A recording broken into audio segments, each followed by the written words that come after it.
नहीं स्टूडेंट्स, आज हम करेंगे हिंदी सेकंड में पाठ 13 अनेक शब्दों के लिए एक शब्द, यानी वाक्य के लिए एक शब्द। जिस तरह से आप देख रहे हैं, शेर जंगल में रहने वाला जानवर है। और देखो इसको एक शब्द में कैसे कैसे लिखा गया है। इतने बड़े वाक्य, जंगल में रहने वाला शेर जंगली जानवर है ना। बाकी छोटा हो गया ना उस शब्द में लिखने से। ऐसे वह अपने देश का नहीं है, तो इसको छोटे में लिखा है वह विदेशी है। ऊपर दिए गए उदाहरणों में जंगल में रहने वाला की जगह जंगली और अपने देश का नहीं की जगह विदेशी लिखा गया है। इस तरह अनेक शब्दों की जगह एक शब्द लिखकर एक ही बात को कम शब्दों में कहा जा सकता है। तो इसकी परिभाषा है, भाषा को सरल, प्रभावशाली तथा सुंदर बनाने के लिए अनेक शब्दों के स्थान पर एक शब्द का प्रयोग किया जाता है। जैसे ये देखिए नीचे उसका उदाहरण भी दे रखे हैं। आओ कुछ और अनेक शब्दों के लिए एक शब्द जाने। जैसे खेतों में काम करने वाला किसान, बीमारों का इलाज करने वाला डॉक्टर, लकड़ी का काम करने वाला बढ़ई, मिठाई बनाने वाला हलवाई। इसी तरह से सेना में काम करने वाला सैनिक, कपड़े धोने वाला धोबी, कपड़े सिलने वाला दर्जी, सोने चांदी के गहने बनाने वाला सुनार, जहाँ इलाज के लिए जाते हैं अस्पताल, जहाँ पढ़ने जाते हैं विद्यालय, जहाँ पुस्तकें रखी जाती हैं पुस्तकालय, जहाँ पशु पक्षी रखे जाते हैं चिड़ियाघर, जो अपने देश का हो स्वदेशी, जो किसी से न डरता हो उसे कहते हैं नीडर, हर दिन होने वाला दैनिक, सप्ताह में एक बार होने वाला मासिक, साल में एक बार होने वाला को कहते हैं वार्षिक, परिश्रम करने वाला परिश्रमी, आलस करने वाला आलसी, विद्या प्राप्त करने वाला विद्यार्थी, जिसमें अधिक बल हो बलशाली, साथ पढ़ने वाला सहपाठी, साथ पढ़ने वाली सहपाठिन, गांव में रहने वाले को रहने वाला ग्रामीण और शहर में रहने वाला शहरी। ठीक है।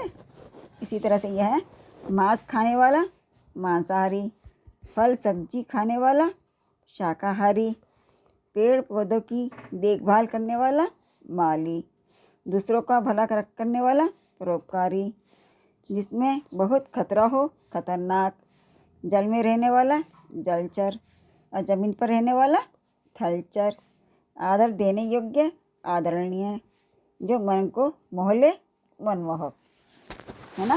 ये अधिक शब्दों के लिए एक शब्द, यानी वाक्यांश के लिए एक शब्द होते हैं। इस तरह से यह भी जानो, अनेक शब्दों के लिए एक शब्द को वाक्यांश बोधक शब्द भी कहते हैं। अब हमने तब सब पढ़ा, इसमें से क्या सीखा हमने? कम शब्दों में अपनी बात कहने के लिए अनेक शब्दों के स्थान पर एक शब्द का प्रयोग किया जाता है। इससे भाषा सरल, प्रभावशाली तथा सुंदर बनती है। यानी तो वाक्य को कम वाक्य में कहना, शब्दों में कहना। ठीक। अब है इसकी एक्सरसाइज करते हैं। रेखांकित अनेक शब्दों के लिए एक शब्द लिखो। यहाँ तब आपको बाकी दे रखा है, जो स्क्रीन से रेखा खींची उसके लिए हमें एक शब्द लिखना है। जिस तरह से मेरा भाई परिश्रम करने वाला है, तो इसका एक शब्द में लिख दिया मेरा भाई परिश्रमी है। इसी तरह से यह समारोह महीने में एक बार होता है, तो बाकी उसका छोटा बनाया, यह तो महीने के एक बार की जगह मासिक लिख दिया। इसी तरह से रजनी और शिखा साथ पढ़ती है, तो कौन है वो? सहपाठिन।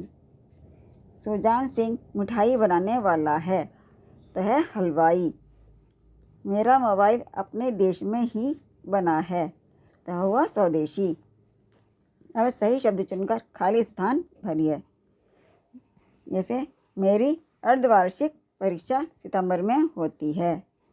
फिर दूसरा है गुड़िया के पिता बीमारों का इलाज करते हैं, वे एक डॉक्टर हैं। चिड़ियाघर में पशु पक्षी रखे जाते हैं। जो दूसरों का भला करता है वह कौन होता है? परोपकारी। बिजली के तारों को छेड़ना खतरनाक होता है। अब वाक्य को एक शब्द से मिलाना है हमें। तो परिश्रम करने वाला परिश्रमी, गांव में रहने वाला ग्रामीण, किसी से न डरने वाला नीडर, हर दिन होने वाला, दैनिक, और मांस खाने वाला, मांसाहारी। इसको इससे मिलाना है, ठीक है। अब एक गतिविधि, यानी आपको पूछा गया है तो उसका यहाँ नाम लिखना है। जैसे फलों का राजा कौन होता है? आम। फूलों का राजा क्या है? गुलाब। जंगल का राजा शेर, और जल की रानी मछली। पक्षियों का राजा मोर। सुर की रानी कौन है? कोयल। पर्वतों का राजा हिमालय। ऋतुओं का राजा बसंत। और पेड़ों का राजा पीपल। और ग्रहों का राजा सूर्य। ठीक है, ये हो गई आपकी एक्सरसाइज।